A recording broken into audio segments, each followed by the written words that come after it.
So it was a good band practice tonight. We tossed the Christmas carols that were doing us all round the wrong way. There's just something fundamentally wrong about orchestral arrangements for small symphonic bands, really.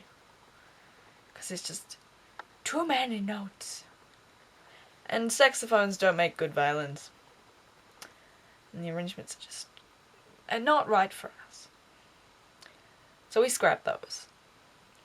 But we did get some new ones, and they're not Christmas carols strictly. I mean, one of them is All I Want for Christmas Is You, as in the Mariah Carey version, but like rearranged for the band, of course. But, you know, I'm not fond of that version, you know.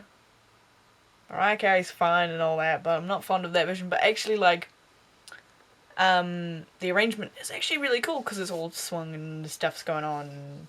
It's pretty cool, actually. We managed to, like, hodgepodge it into something quite quickly from a sight read, so that's encouraging.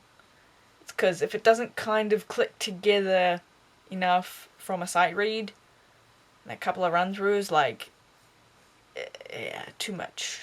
Too much to work. And also we got, it's called Dashing Through the Snow, and it's based on Jingle Bells.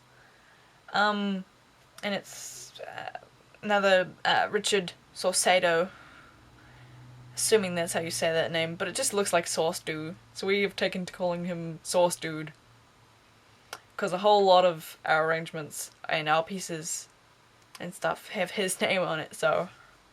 Oh, another one by Sauce Dude. It's not funny, it's just stupid. But hey, whatever. Everything gets a nickname in band. Dashing Through the Snow is probably just gonna become Dashing, or just the snowy one. Probably. Foreseeably. Yeah. And that one's quite interesting, because it's like, it's just enough of what you know, and you're sort of like, oh, that's what it's doing, and it's just different. Or then it changes, like, on you and stuff. So, there's 3/4 bars, and 4/4 bars, and 3/8 bars. Oy. Da da da da da da da da da. Like, just, why? Or whatever the tune is that part goes to. Yeah. No, I'm right. I'm just, like... But that one's kind of fun, because it's just... It's like, what is going on with this? What? And the ending is hysterical, because there's just this great big trumpet. It's sort of slightly, I don't know, it's just funny, right? Okay? It's great. So that's cool. So we're all like, yes, we like these ones, get rid of the other ones, go away. Music and stuff. There's a time and a place for giving up, and it was today.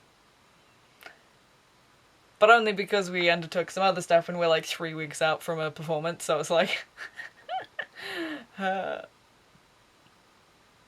And... Also... Thursday is Flash night, so... Watching that, of course. And... Another episode of episodes with, like, just, like, more of those fun moments. Where you're just like, yeah. Just, like, the little things. I appreciate the little things so much. So much. Just, like, the way that Barry crosses his legs when he's sitting on the rooftop, and he just looks like a complete dork, but he's wearing the fancy suit and trying to be all sort of mysterious and whatever, and it's just kind of not quite translating to his body language. And that sort of thing, I think, is hilarious. And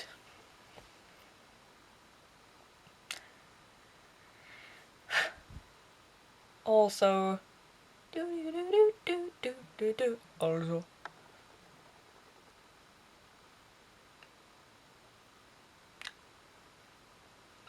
I mean, it's like the very beginning of the episode, but, like, I'll probably just catch it on on the demand.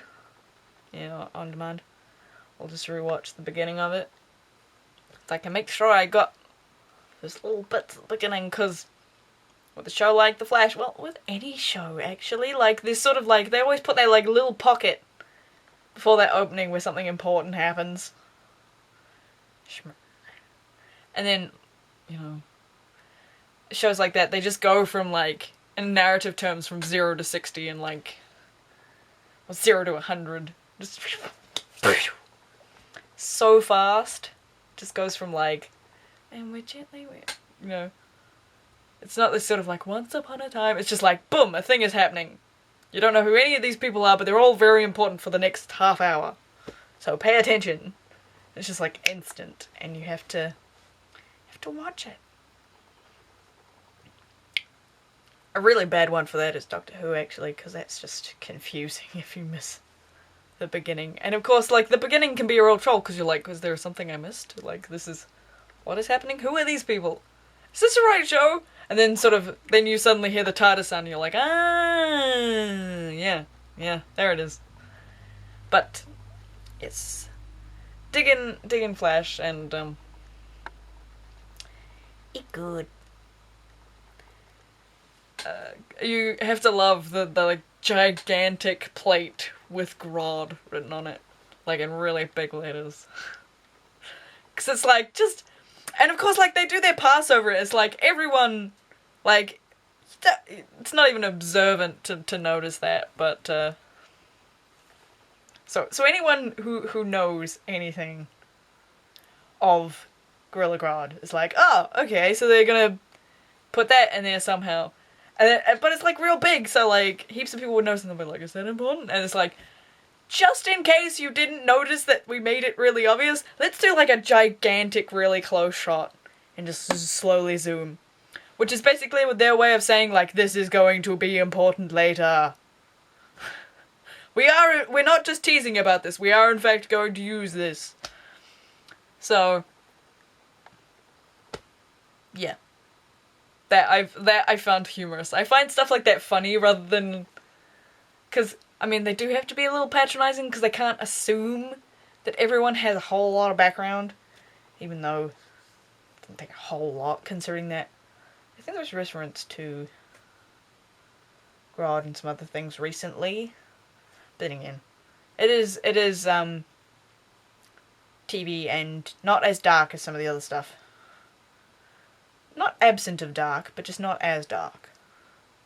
So, I don't know. I find stuff like that funny, where it's just like, yeah, we all saw it. You don't have to, and then, it's like, we know, we've got it. Yeah.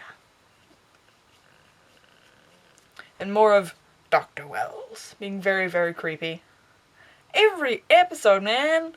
Like, I don't even know what's up with that guy. It's creepy. Taking off his glasses and being creepy.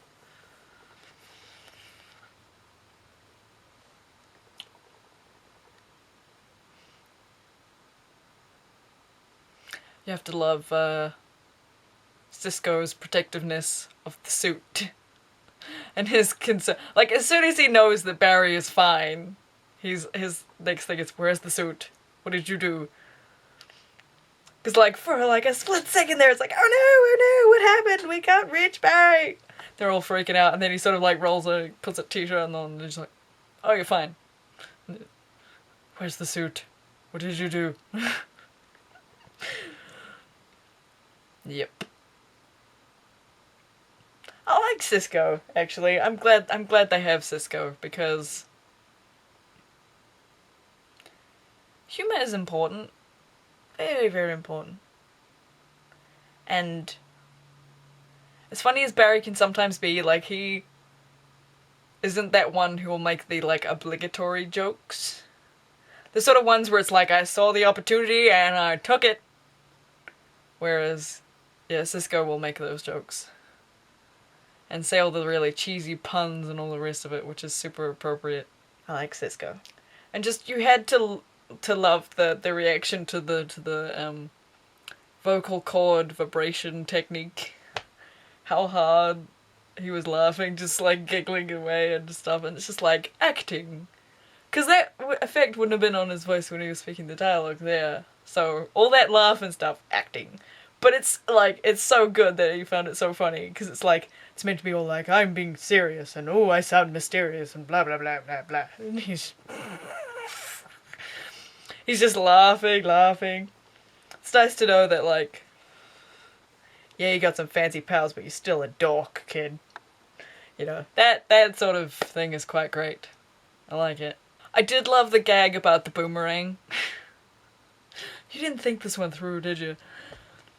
And then they sort of just, like, move on to this other, like, bit of, like, deep dialogue, but I'm still laughing, so I'm like, shh. I'm so glad there's a Flash show. So glad. Like, this is something I wanted since, like, forever. I think that was one of the first things that I thought, like, oh man, I wish there was a show for. And it was The Flash. And like, I know there's other Flash stuff, but, like, I'm talking about, I wish there was a show, as in, on TV and playing, which, just because it exists doesn't mean it comes to New Zealand. And, so yeah, it's just, like, it's a bit of, like, childhood wish fulfillment, because, like, back in the days where you'd catch, like, just the odd episode or other of Justice League or Justice League Unlimited or stuff like that. And I'd just be like, the Flash is so cool, I wish there was a show just for him. And I know it's not the same Flash, because in a lot of those versions it's Wally West and not Barry Allen, but, like, I just like the super speed hero thing. I like it. It's good. And a lot of those episodes and stuff were very Batman-centric, and I'm just like, Batman?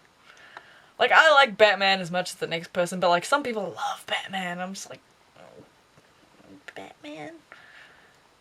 And, like, when you get offered that classic question, Batman or Superman, I'm just like, not particularly fond of either of them on their own.